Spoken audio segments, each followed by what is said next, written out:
Hello, good morning mga bay. Piklix ko lang yung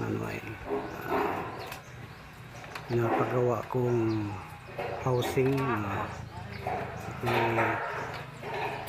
Magsimulang mag-alaga ng Rhode Island. So, magbibreed ako. Hanap buhay. Ayun. Papakita ko sa inyo yung simula mula paggawa ng housing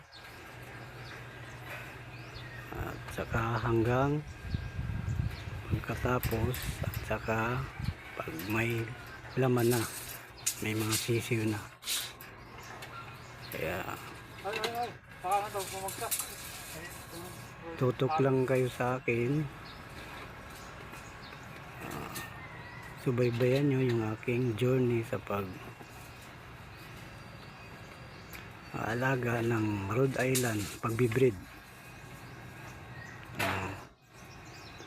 At saka paitlogin at saka meat.